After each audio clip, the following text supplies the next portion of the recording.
మనసంతా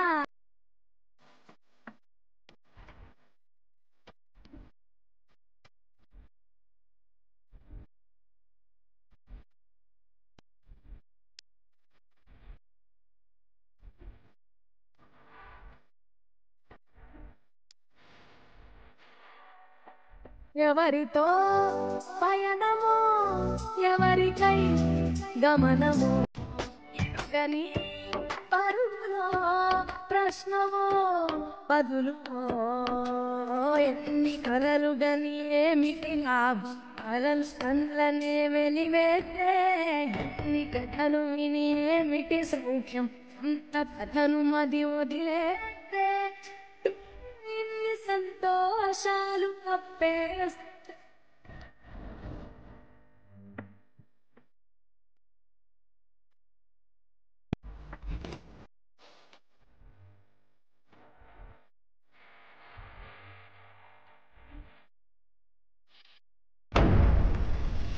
వాడి మాటలకి హెడ్ఏక్ వచ్చింది సిద్ధు.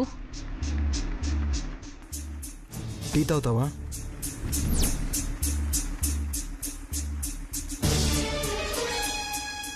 నువ్వు టిఫిన్ చేశాక టీ తాగుతావు కదా, ఉండు ఇప్పుడే తీసుకొస్తాను.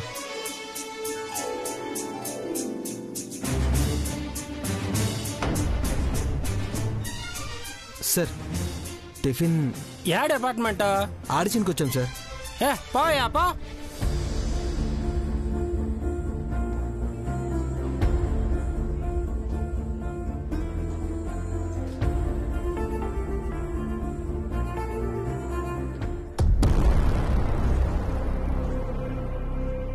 ಏನು ಬೇಕು ಸರ್?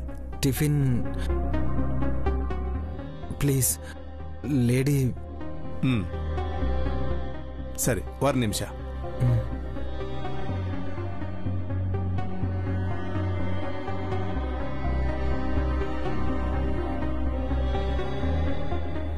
ತಂಬಿ ಟಿಫಿನ್. ಥ್ಯಾಂಕ್ಸ್ ಅಣ್ಣ.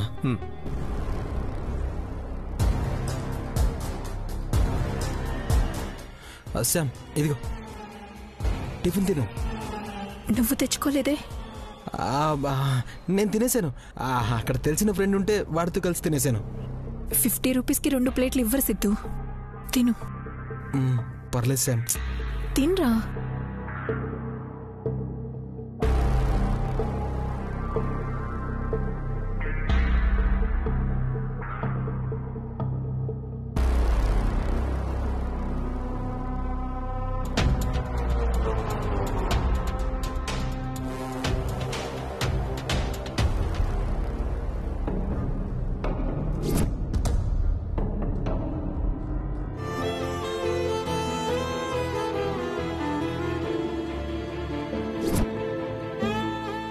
శౌర్య కళ్యాణిల పెళ్లి రాహుకాలంలో జరిగింది. వాళ్ల పెళ్లికి గ్రహాల అనుకూలత సరిగ్గా లేదు. సౌర్యబాబు గారి కారు ప్రమాదానికి గురవ్వబోతుంది. ఉందమ్మగారు, చిత్రగుప్తుని నోము చేయాలి.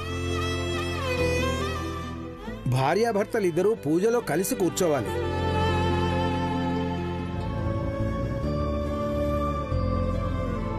భార్యాభర్తలే చెయ్యాలి. శౌర్యబాబు గారు, కళ్యాణమ్మాయి గారు ఇద్దరు కలిసి చేస్తేనే చిత్రగుప్తుని నోము ఫలితం. నోము పూర్తయ్యాక శౌర్యబాబు గారు, కళ్యాణమ్మాయి గారు ఇద్దరు అగ్నిగుండం చుట్టూ సప్తపది వెయ్యాలమ్మగారు.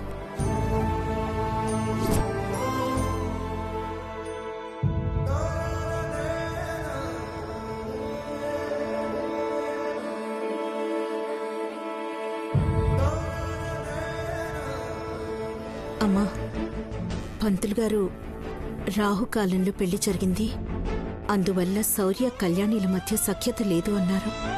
ఈరోజు త్రినయని వచ్చి శౌర్య ప్రాణానికే ప్రమాదం అంటోంది. ఏం చేయాలో అర్థం కావడం లేదమ్మా.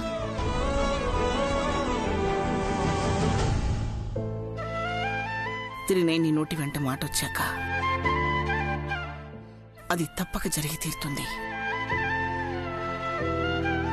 త్రినయని శివయ్య, విశాలాక్షి అమ్మవార్ల ఆశీస్సులతో పుట్టి పెరిగింది. త్రినయని 3వ కంటితో చూసి చెప్పింది అంటే శౌర్యకి ప్రమాదం జరగటం ఖాయం. ఊళ్ళో అందరూ నైనీని శని నోటిది అని తిడుతూ ఉంటారేంటత్తయ్యా?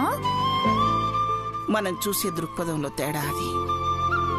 త్రినైని జరిగేదే చెప్తుంది, కల్పించి చెప్పదు. నిజమేనమ్మా, కానీ శౌర్యని గండం నుండి కాపాడుకోవాలంటే చిత్రగుప్తు నోము చేయించాల్సిందే అని చెప్పింది కదమ్మా. అవును, అది కూడా దంపతులలాగా పీటల మీద కూర్చొని చెయ్యాలంట. అది జరిగే పనేనా? అందుకు శౌర్య ఒప్పుకుంటాడా? శౌర్య ఒప్పుకున్నా దమయంతి వదిన అస్సలు ఒప్పుకోదు. ఒప్పుకోవాలి, ఒప్పించాలి. ఎంత కాదనుకున్నా వాడు నా మనవడు, కళ్యాణి నా మనవరాలు. వాళ్ళిద్దరూ నిండు నూరేళ్లు చల్లగా ఉండాలి. మనకి ఇంత భయంగా ఉంటే కళ్యాణి ఇంకెంత కంగారుగా ఉందో అమ్మా. త్రినేని అక్క అలా చెప్పిందేంటి? అంటే ఆఫీసర్కి నిజంగా ప్రమాదమా? ఎందుకైనా మంచిది ఆఫీసర్ని జాగ్రత్తగా ఉండమని చెప్పాలి.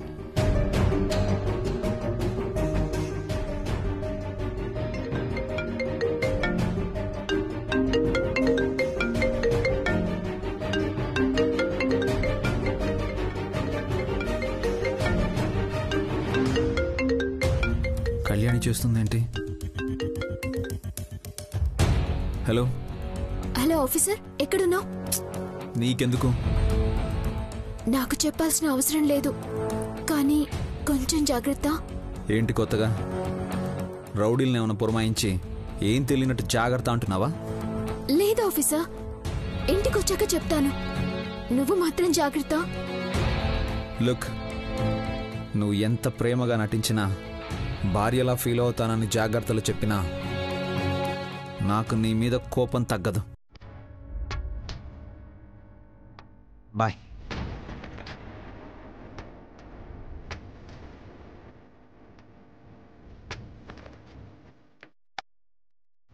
ఎలా అయినా పూజ జరిపించాలి.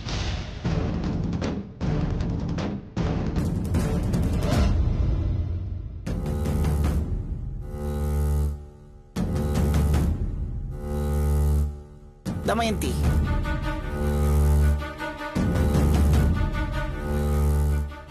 త్రినేని చెప్పింది విన్నావుగా? విన్నాను. పెద్దవాళ్ళుగా మనం ఏం చేసినా పిల్లలు బాగుండాలని కోరుకుంటాం.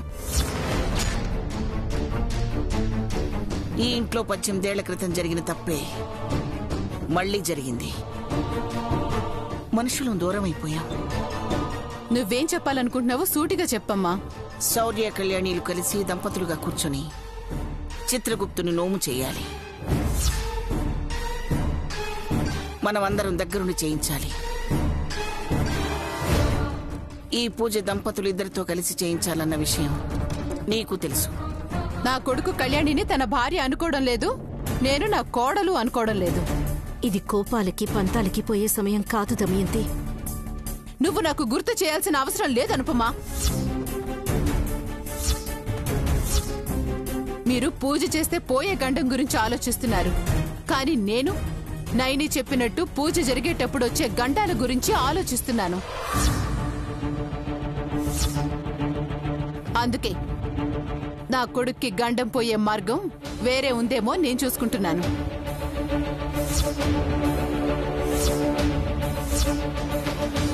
వేరే మార్గం ఉంటే నైని చెప్పేది కదా. నీకు ఆ మాత్రం అర్థం కావటం లేదా? గండం పొంచుంది, ఏ క్షణాన ఏమైనా జరగచ్చు. కళ్యాణి కంటే పెద్ద గండం ఏముంటుందమ్మా?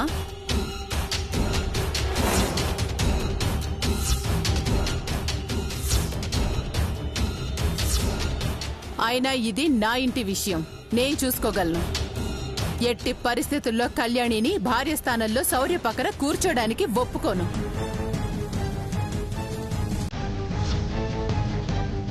నా కొడుకు కళ్యాణిని పెళ్లి చేసుకోలేదు, శిక్ష మాత్రమే వేశాడు.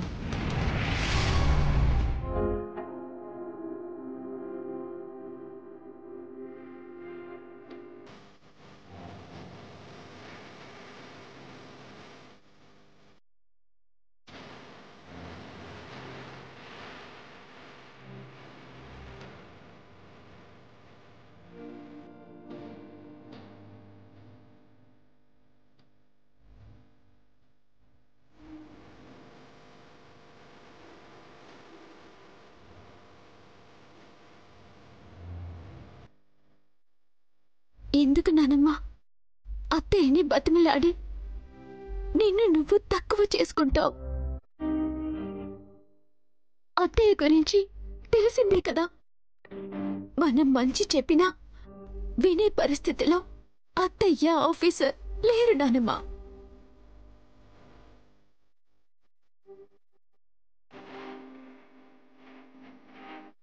కన్నీళ్లు తుడుచుకోనానమ్మా.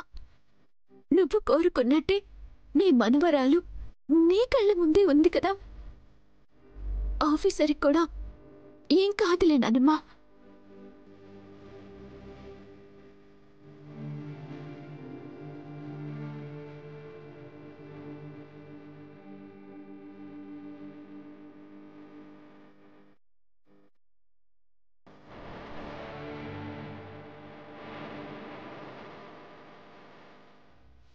జాగ్రత్త కళ్యాణి.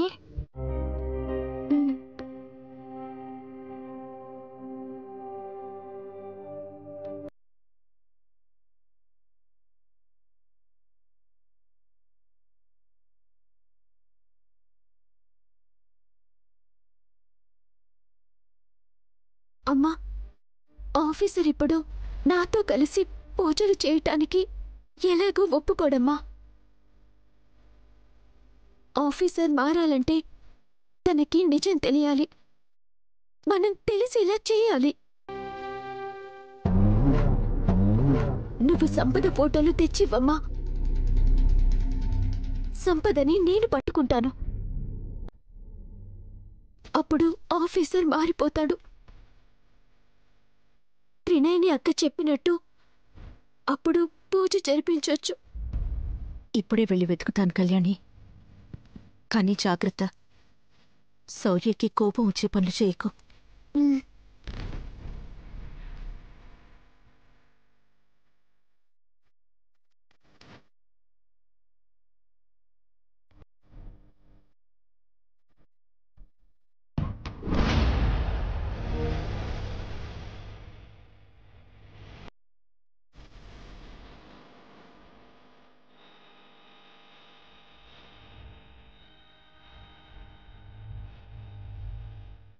సంపద అంటే నాకు ప్రాణం. సంపద పక్కన ఎవరూ లేకుండా ఎక్కడికి వెళ్ళనివ్వకండి. మా కోసం పెళ్లి పీటల దాకా పెళ్లిని తీసుకొచ్చి నీ జీవితాన్ని కూడా పణంగా పెట్టి మమ్మల్ని కలిపావు.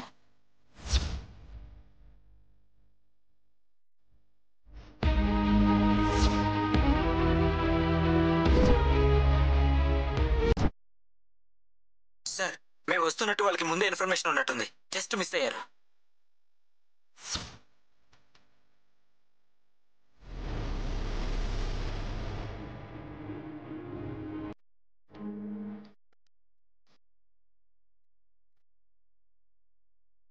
సంపద గురించి శౌర్య, మన వాళ్ళు అదే పనిలో ఉన్నారు. సంపద సిద్ధులు నాకు త్వరగా దొరకాలి.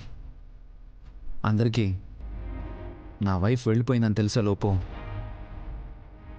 దానికి కారణం ఆయన వాళ్ళకి శిక్ష పడాలి. మన గెస్ కరెక్ట్ అయింది శౌర్య. వాళ్ళు ఏ పెద్ద హోటల్లో దిగినా మనకు తెలిసిపోయేది. అలా జరగలేదు, అందుకే లేట్. మేబీ ఇంకో 4 డేస్లో వాళ్ళు మన వాళ్ళకి దొరుకుతారు. ఇంకా 4 డేసా? అయితే ఒక పని చేస్తాను, నేనే లీవ్ పెట్టి వెళ్ళి మరీ వెతుకుతాను.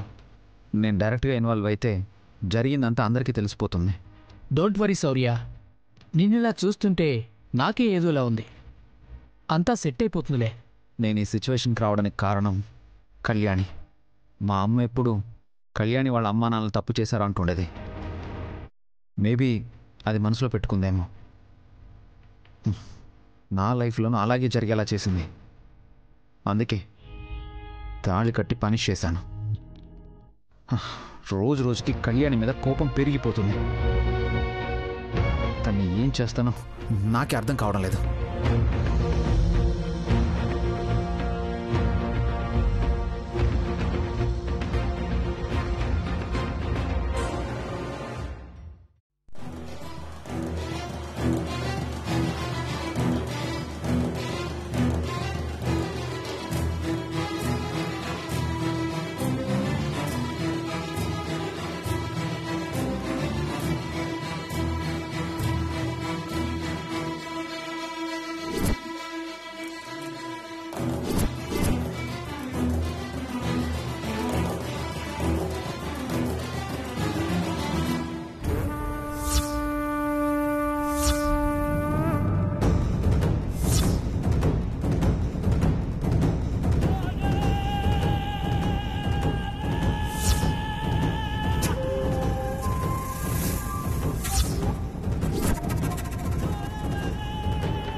నాయనమ్మ సంపద ఫోటోలు చూస్తే అనుపమమ్మని అరుస్తుందేమో.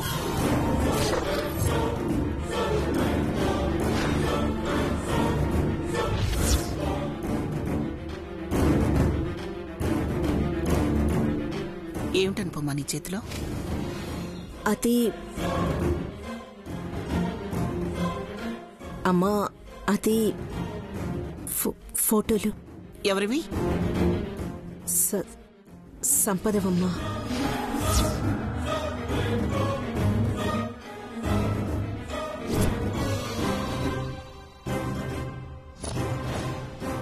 ఈ ఇల్లు అయిపోవటానికి ఆ రాక్షసే కదా కారణం. అలాంటి రాక్షసి ఫోటోలతో నీకేం పని?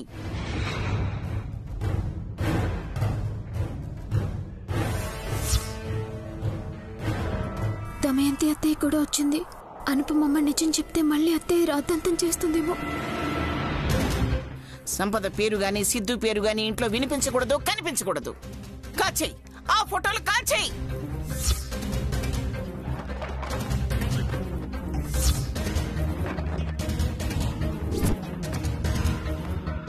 చెప్పేది రీకే అనుపమా, వినిపించట్లేదా? కాచేయి, వాటిని కాచేయి. సంపద ఫోటోలతో ఇప్పుడున్నట్టుండి అనుపమకేం పని పడింది అర్థం కావడం లేదే. స్టోర్ రూమ్ లో పడేస్తానులేమ్మా. అవసరం లేదు. ఇలా ఇవ్వు. కృష్ణ, వంటగదిలోకి వెళ్ళి అగ్గిపెట్టి తీసుకురా. వెళ్ళు.